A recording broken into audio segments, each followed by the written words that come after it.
The mining colony had stopped sending signals 3 days ago,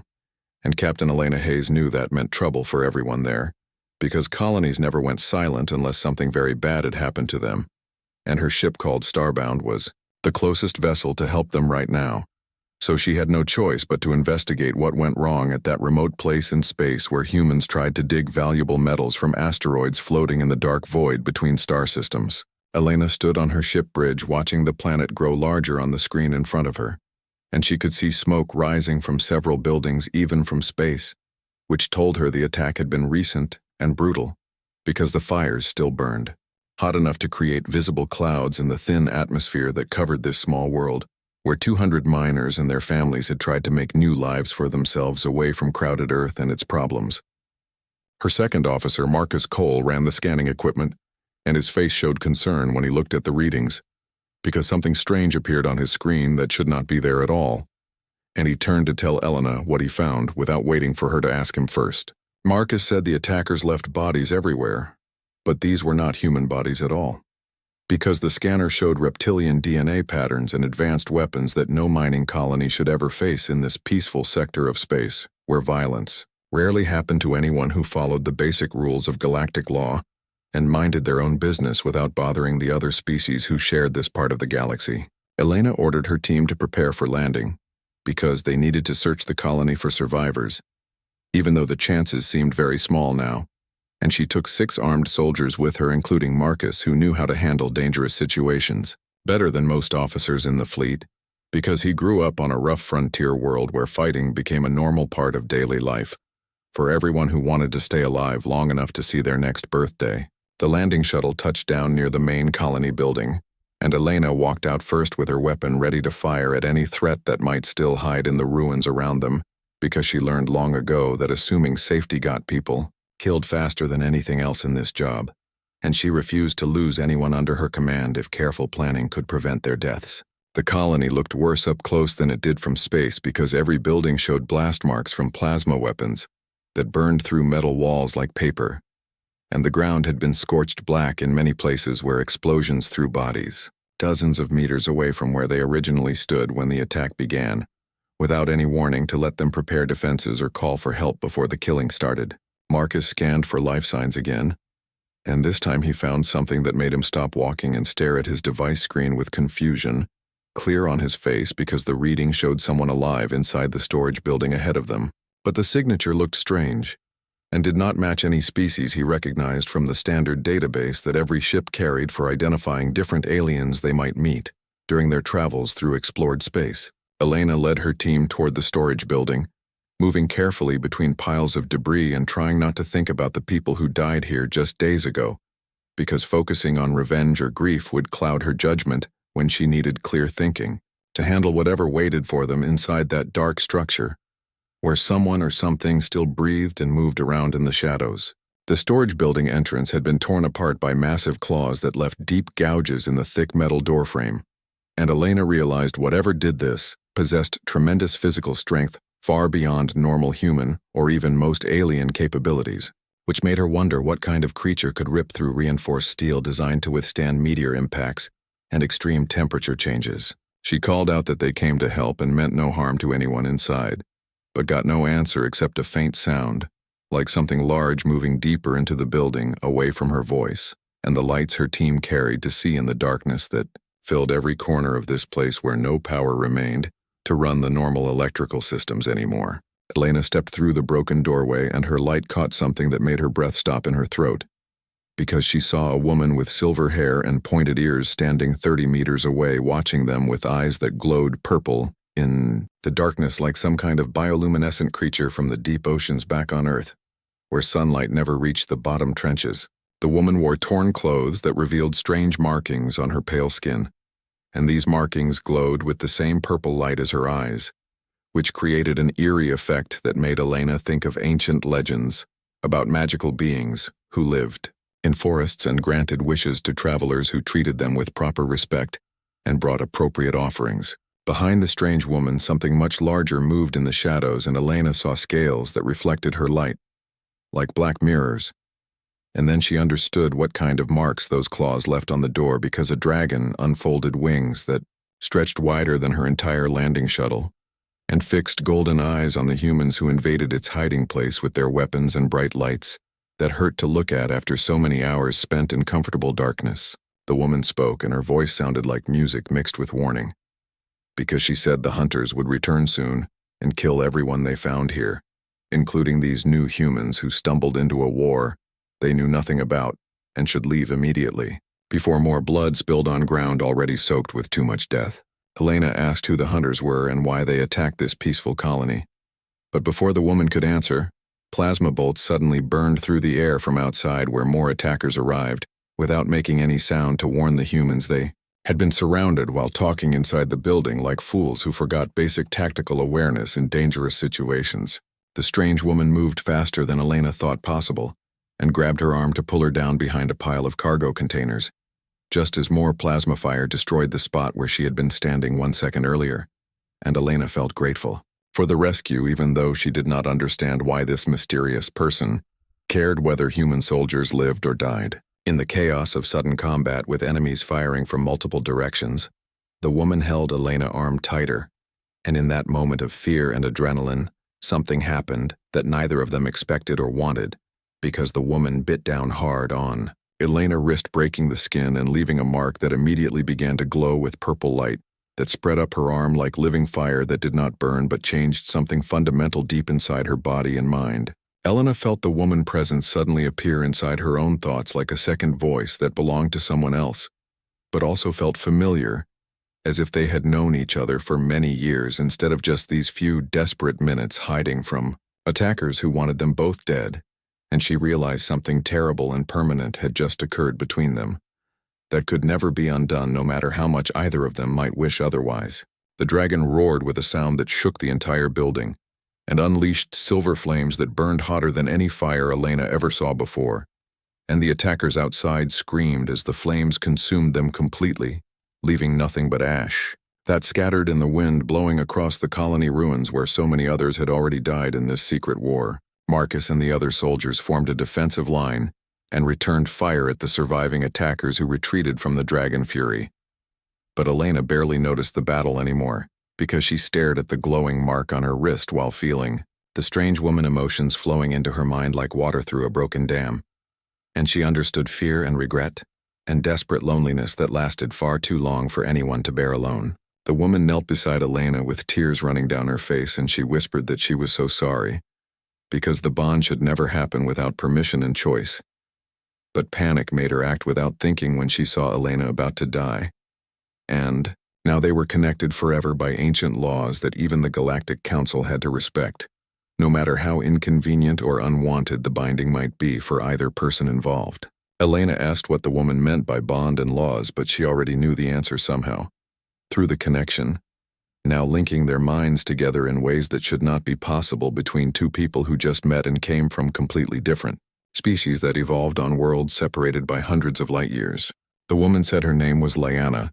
and explained that her people called Sylvarin could create permanent psychic bonds with chosen partners. But this gift came with serious responsibility,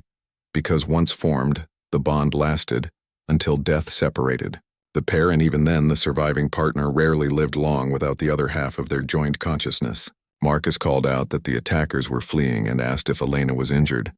but she could not answer him because she felt overwhelmed by the magnitude of what just happened and how her entire life changed in seconds, because one desperate person made a choice that affected them both forever, without asking if Elena wanted this burden. Lyanna stood and helped Elena to her feet, and through their new connection, Elena felt the dragon. The medical bay on the Starbound had never seen anything like the glowing mark on Elena's wrist, and Dr. Patricia Monroe ran every test she could think of, but none of her equipment could explain what happened when Lyanna bit her, because the patterns showed something that mixed biology with energy fields that human science did not fully understand yet, and this worried Patricia more than she wanted to admit to her captain. Patricia told Elena that her brainwaves changed completely, and now showed two different patterns overlapping each other like music played in harmony, and one pattern belonged to Elena, while the other clearly came from Lyanna, even though the elf woman sat 3 levels below them in a secure room with her dragon, because separating bonded pairs caused pain for both people involved, and Elena could feel that truth through the connection, linking their minds together. Elena sat very still on the examination table trying to process everything that happened in the last few hours, because her entire world turned upside down when Lyanna marked her. And now she could sense the other woman's emotions like they were her own feelings, and it felt strange and intimate and frightening all at the same time, because nobody should be able to read another person's thoughts without permission. Commander Victoria Shaw entered the medical bay, carrying a data pad filled with information she gathered from every database the ship could access, and her expression showed the seriousness of what she discovered about Silver End bonding customs, and the laws that governed such unions across the galaxy, where hundreds of different species lived together and tried to respect each other's traditions, even when those traditions seemed bizarre to outsiders. Victoria explained that the life bond Lyanna created was considered sacred by almost every civilized species in known space, and the Galactic Council recognized it as legally binding as any marriage contract signed by two willing adults, and breaking such a bond was impossible without killing both people involved because their life forces became intertwined at a level deeper than physical bodies. Elena asked how permanent the bond really was, and Victoria hesitated before answering, because the truth was harsh and unforgiving and she did not want to hurt her captain. But honesty mattered more than comfort in situations like this where lives depended on understanding the full reality of their circumstances. Victoria said the bond lasted until death, and even then the surviving partner rarely lived more than a few months, because losing half of their consciousness caused psychological damage so severe that most bonded individuals simply gave up and let themselves fade away into nothing rather than face years of emptiness where their partner used to be. Elena closed her eyes and felt Lyanna's presence in her mind like a warm light that pulsed with guilt and sorrow, because the elf woman never wanted to trap anyone in a bond against their will. And her shame felt so intense that Elena actually hurt. From the emotional overflow coming through their connection, she stood up and told Patricia and Victoria that she needed to see Lyanna immediately, because they had to talk about this situation and figure out how to handle being linked together for the rest of their lives, whether they wanted it or not, and avoiding each other would only make everything worse for both of them. The containment area was designed for diplomatic guests rather than prisoners, but it still had thick walls and armed guards outside the door, because nobody knew if Lyanna represented a threat to the ship and crew, even though she saved Elena's life during the attack at the mining colony.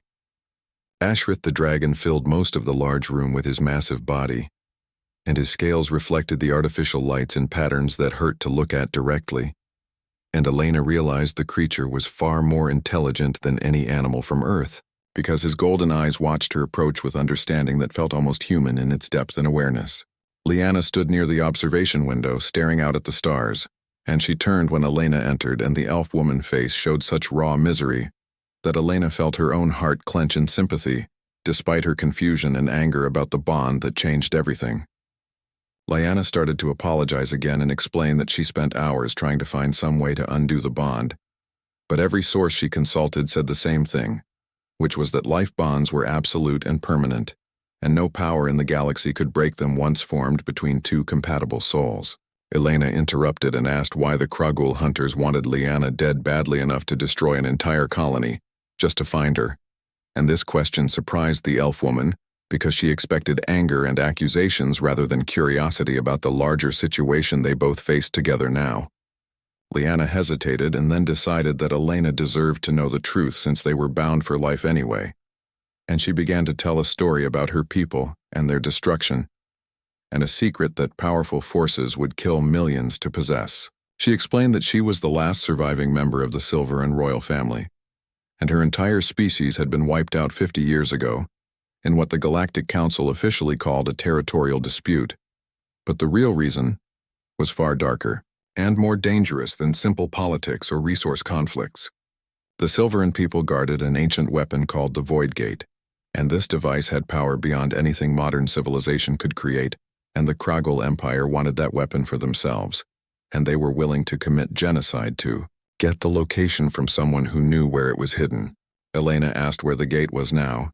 and Lyanna touched her own temple and said the location was locked inside her memories, protected by mental barriers her parents installed before they died to prevent enemies from extracting the information through torture or mind-scanning technology. Lyanna said the Kragul thought she would die with her secrets, but they did not expect her to survive the massacre or to eventually form a life bond with anyone, because doing so gave another person access to her protected memories if they merged their consciousness deeply enough through the connection. Elena realized this meant she now represented a threat to the Kragul plans whether she wanted to or not, because the bond gave her potential access to information that a galactic empire committed genocide to obtain, and this made her a target just like Liana, who lived in hiding for 5 decades. Ashrith made a deep rumbling sound that Elena somehow understood meant approval, even though dragons did not speak human languages, and she wondered if the bond let her understand the creature emotions through Liana connection with her companion. Elena sat down on the couch near the window and gestured for Liana to join her, because they needed to discuss their situation calmly and figure out what to do next, since running away would not solve anything, and the Kragul would keep hunting them both until they succeeded in killing them or obtaining the gate location. Liana sat beside her, keeping some distance between them, because she still felt guilty about forcing the bond on Elena, and did not want to make her new partner uncomfortable. But Elena could feel the desire for closeness, fighting against the fear of rejection through their mental link. Elena said they should start by learning how the bond worked and what abilities it gave them, because knowledge was power in any situation, and understanding their connection might provide advantages they could use against enemies who underestimated what bonded pairs could accomplish together. Over the next several days, while the Starbound traveled toward the nearest council outpost, Elena and Liana spent hours together learning the limits and possibilities of their bond, and they discovered abilities that surprised both of them. They could share thoughts if they focused, and this let them communicate silently across distances, which would be useful in dangerous situations where speaking aloud might alert enemies to their presence and get them killed. They could feel each other's emotions constantly, and this created an intimacy neither of them expected, because hiding feelings became impossible when someone else experienced your fear or joy or anger as if those emotions were their own. They could even share physical sensations if they concentrated hard enough, and this meant if Elena got hurt, Liana would feel the pain too, and vice versa, which made protecting each other a priority, since injuring one person actually harmed both of them. Through the bond, Ashrith participated in their training sessions, and Elena learned that the dragon was connected to Liana through a different kind of bond that existed between Silver Wren and their companions, and this meant Elena could now sense the dragon emotions and intentions too, which felt overwhelming at first, but became easier with practice. During one training session, Elena and Liana practiced fighting together, and they moved in perfect synchronization like dancers who rehearsed the same routine for years, and their movements flowed together so smoothly that Marcus, who was watching, said it looked like they shared one mind controlling 2 bodies. Elena realized this was exactly what happened, because the bond let them anticipate each other's actions and react instantly without needing to discuss strategy or coordinate their attacks verbally, and this made them far more dangerous in combat than 2 separate fighters working alone. But the bond affected more than just their fighting abilities, because Elena found herself drawn to Liana in ways that had nothing to do with their mental connection, and she noticed the elf woman intelligence. And the Galactic Council headquarters was a massive station that orbited a neutral planet and housed representatives from 200 different species, who made laws and settled disputes between worlds that might otherwise go to war over resources or territory. And Elena stood on her ship bridge watching the station grow larger on the screen, while feeling Liana's nervousness through their bond like it was her own emotion. Liana stood beside her on the bridge now, instead of being confined to guest quarters, because the crew accepted her as Elena's partner, and they understood the bond made separation painful for both women, and keeping them apart served no useful purpose when they needed to work together. Victoria reported that they received docking clearance, but Council security was asking uncomfortable questions about why a human ship brought an unregistered dragon to the station, and whether Ashrith posed a danger to the thousands of beings who lived and worked in the diplomatic complex. Elena told Marcus to inform security that Ashrith was a registered sentient diplomatic companion under Silveran law, which the Council still recognized, despite the fact that the Silveran species was extinct, except for one survivor and her dragon, who had every right to attend Council sessions. The Council chamber was enormous, with seats arranged in circles around a central platform, where people presented their cases or arguments to the assembled representatives. And when Elena and Lyanna entered together, the room fell silent as hundreds of eyes turned to stare at the glowing marks on their wrists that proved they were life-bonded. Whispers spread through the chamber because life bonds were rare, and seeing one between a human and a Silvarin was unprecedented, since humans only joined the galactic community 20 years ago, and most species still considered them newcomers, who did not understand the complex politics that governed relationships between older civilizations. Councillor Thane rose from his seat, and Elena recognized him immediately as Kragul from his reptilian features and scarred hide, and his cold eyes fixed on Lyanna with hatred that made Elena's hand move instinctively toward her weapon, even though bringing arms into the council chamber violated about 50 different protocols. Thane said the session was called to address the incident at Arcturus 7, where a mining colony was destroyed, and Captain Hayes was expected to testify, but nobody invited Lyanna Silverin to attend these proceedings, and her presence was both unwelcome and inappropriate. Elena spoke clearly so her voice carried through the entire chamber, and said that Lyanna was her bonded partner, and what affected one of them affected both, and they had evidence to present that would expose crimes the council needed to address immediately. Thane tried to interrupt and claim that humans had no authority to make demands, but Lyanna cut him off and reminded the chamber that Article 7 of the Galactic Charter gave any bonded pair the right to petition the council jointly, and she asked if the Kragul representative had forgotten the laws he claimed to uphold. A bird-like delegate from the avian collective made a chirping sound that Elena somehow understood. Through her connection to Lyanna meant amusement and approval, and she realized the bond was translating alien emotions in ways her normal senses could never achieve. Councillor Prime Veritas, who served as the neutral arbiter for all council proceedings, chimed softly and said that Lyanna spoke the truth, and the bonded pair had the right to present their petition according to established law. Elena and Lyanna walked to the central platform together, and the chamber holographic display activated in response to their presence, and began showing images from Lyanna memories that Elena could now access through their bond. Elena explained that 50 years ago the Silverin civilization was completely destroyed, and the Galactic Council accepted the Kragul explanation that it was a territorial conflict, but they had evidence proving the real story was much darker and involved deliberate genocide. The holographic display showed Silverin cities burning, and Kragul warships firing on civilian populations, and most damning of all, it showed recorded communications between Kragul military commanders discussing the systematic elimination of everyone who guarded something they called the Gate. Lyanna continued the explanation and said her people protected an ancient weapon known as the Void Gate, and the Silverin chose isolation over power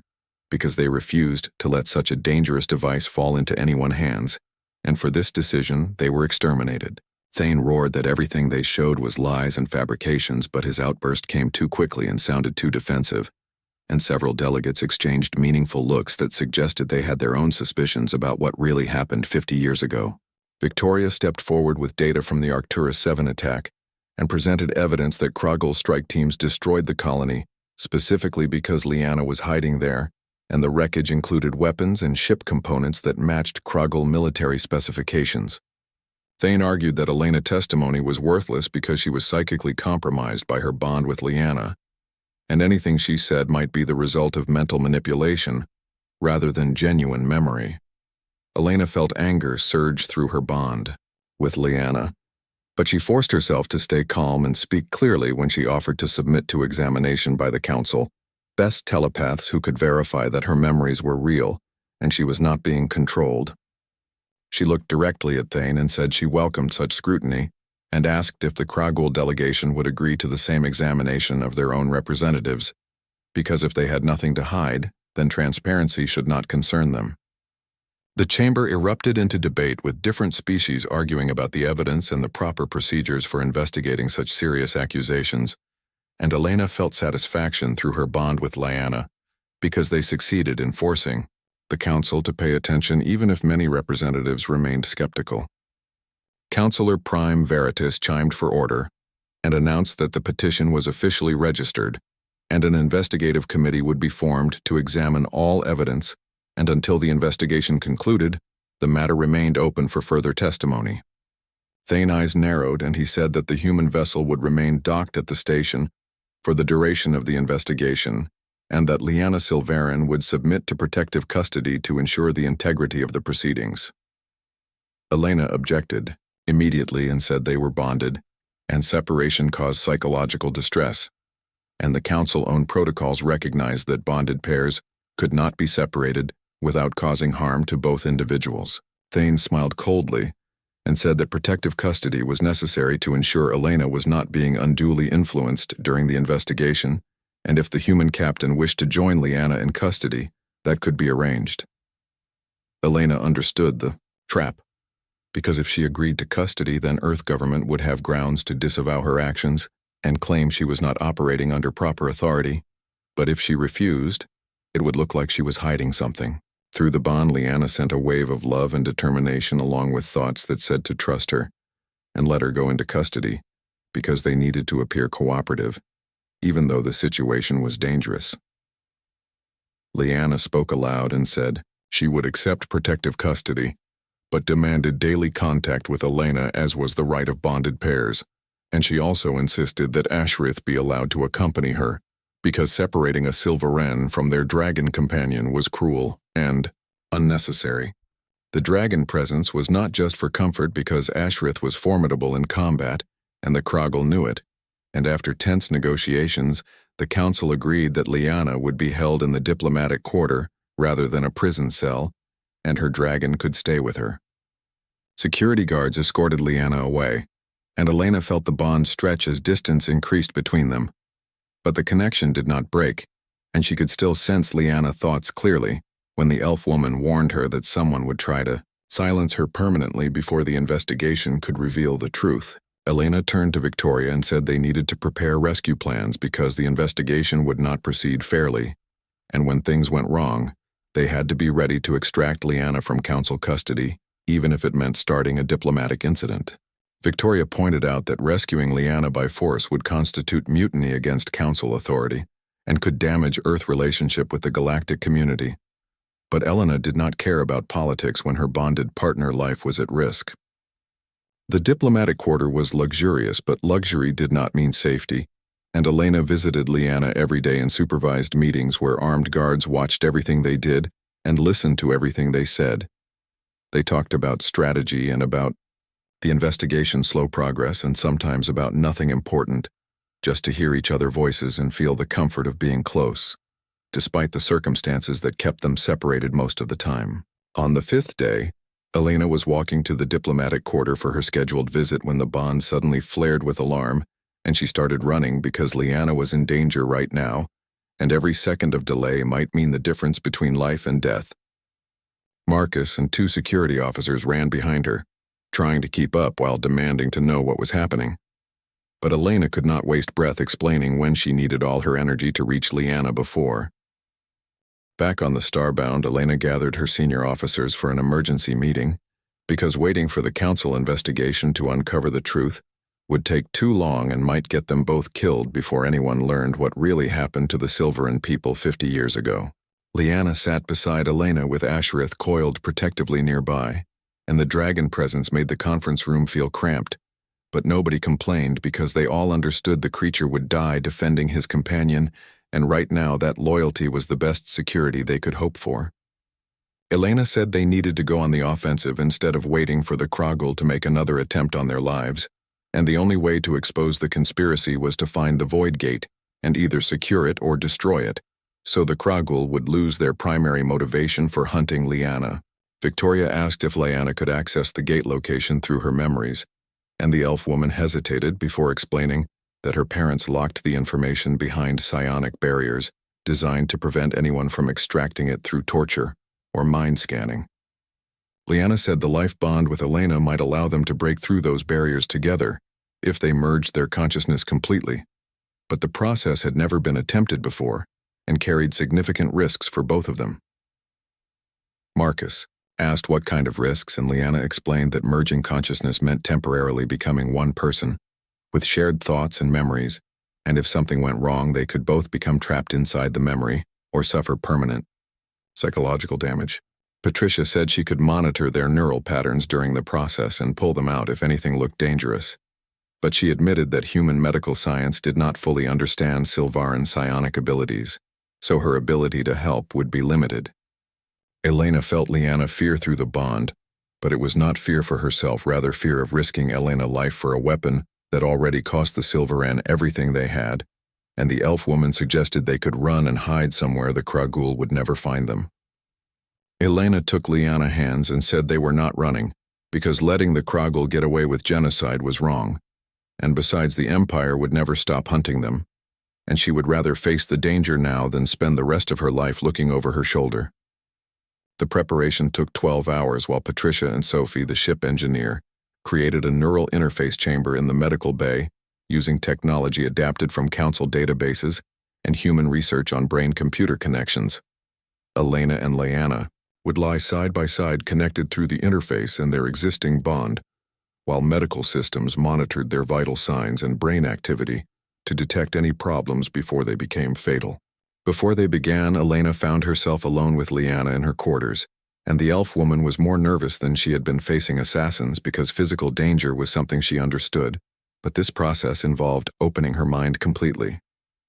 Liana asked what would happen if Elena saw the worst parts of her memories, and regretted the bond that tied them together,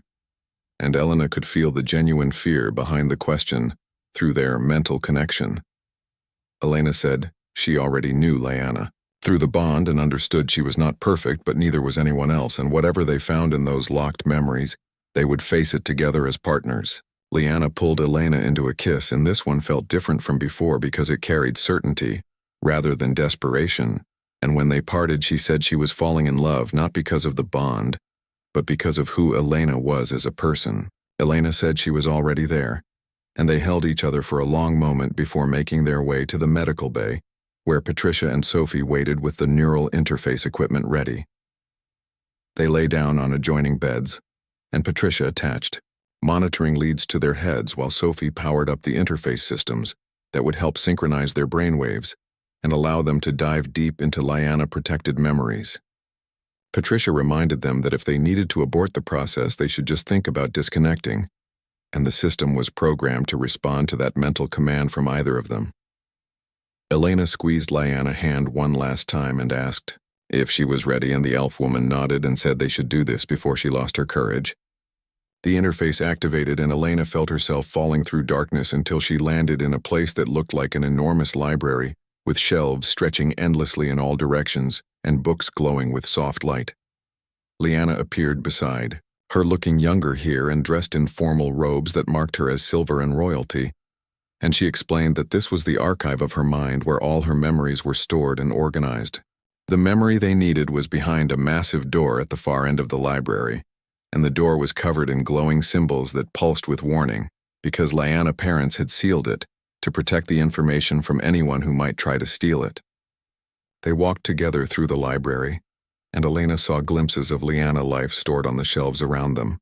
and some memories were beautiful, showing celebrations and family gatherings, while others were terrible, showing fire and death and loss. Elena saw Liana's parents for the first time, and they looked kind and wise, and she felt the love the young Liana had for them through the bond,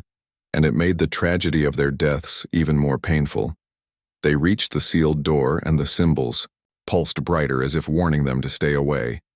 But when Elena and Liana placed their hands on the door together, the bond between them flared with power. The door recognized them as one soul, rather than two separate people, and slowly began to open because the security protocols Liana's parents installed never anticipated their daughter would form a life bond with someone trustworthy. Beyond the door lay a memory that unfolded like a flower, and suddenly they stood in a vast chamber carved from living crystal, and before them floated a structure that hurt to look at directly because it was a tear in reality itself. The void gate hung in space, held stable by technology so advanced it seemed like magic, and Elena understood immediately why the Kragul wanted this device, because anything that could tear holes in reality represented power beyond imagination. But they were not alone in the memory, because Liana's parents stood before the gate with a delegation of Kragul, and these were not warriors but scientists, and their expressions showed urgency rather than hostility. Liana whispered that this was wrong because the memory had been locked away, and she never knew her parents met with the Kruggle before the war began. They watched as Liana Father King Aldris spoke with the lead Kruggle scientist, and through the fragmented memory, Elena began to understand what they were discussing. The Void Gate was not a weapon at all, but a prison built by an ancient race, called the Precursors, to contain something they found in the darkness between galaxies, and that something was an entity of pure hunger that consumed entire civilizations. The Precursors used their greatest technology to trap the entity, and created the gate as both prison and seal, and they entrusted the Silvarin with guarding it because the secret could doom the galaxy if it fell into the wrong hands. Elena realized the Kruggle were not trying to steal the gate as a weapon, but were trying to warn the Silvarin that something was coming, because their deep space explorers detected movement in the void. The memory shifted and showed the Kruggle scientist urgently explaining to Liana Mother Queen Ilara that the entity servants were returning after thousands of years to free their master. But before the Silvarin and Kruggle could unite against this threat, a radical faction within the Kruggle military decided to take a different approach, and their leader was a young commander who eventually became Counselor Thane. Thane faction believed they could capture the gate and use its power to destroy the entity before it arrived,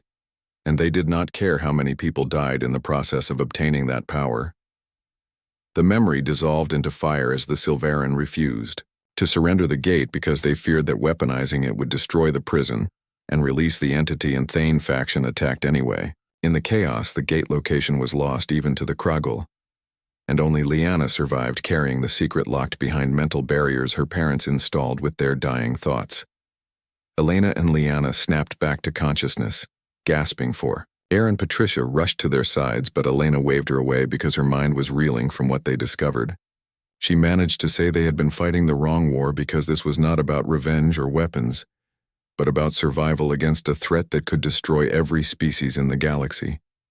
Through the bond, Elena felt Liana's shock and horror because the elf woman spent 50 years hating the Kruggle for murdering her people, only to learn that the truth was far more complicated. Liana said that understanding the complexity did not excuse what Thane did, because his faction still committed genocide,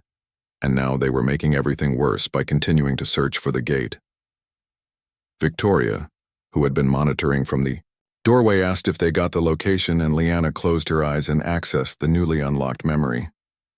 She said the gate was hidden in the Nexus Nebula inside a collapsed star system, but there was a problem because the memory also showed that the entity servants were already in the galaxy. Patricia studied her instruments and said the servant ships were peeling away the gate defenses, and at their current rate the prison would fail within hours, and when that happened, the entity would be free to consume every living thing in the galaxy. Elena knew they should evacuate and warn the council, but by the time reinforcements arrived it would be too late, and the entity would already be loose, and nothing could stop it from destroying civilization as they knew it. Through the bond, Elena felt Liana resolve crystallize, and the elf woman said there was another option because the gate responded to Silvarin genetic markers, and if she could reach the control systems, she might be able to destabilize the entire structure. Elena understood immediately what Liana was suggesting and said absolutely not,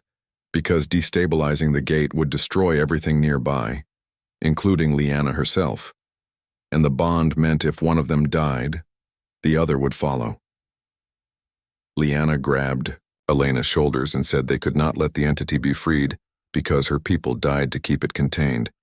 and she would not let their sacrifice become meaningless. Elena's mind raced trying to find another solution, and then she remembered how they used the bond to share power during the assassination attempt, and she asked, what if they did not destroy the gate, but strengthened the prison instead? She explained that the bond made them one consciousness more powerful together than apart, and if they both interfaced with the gate controls, maybe they could use that combined strength to reinforce the containment. Victoria pointed out that this was a huge gamble, because they would be betting both their lives on a theory that might not work at all. Elena said it was better than guaranteeing they both died, and she turned to Liana and asked if the gate interface could handle two minds bonded as one. Liana accessed her memories of the gate specifications and said it might work, because the precursors designed the controls to adapt to their user consciousness, and a bonded pair would present as a single, more powerful entity. But Liana warned that the energy requirements would be enormous and channeling that much power through their bodies would burn them out, and they might survive minutes,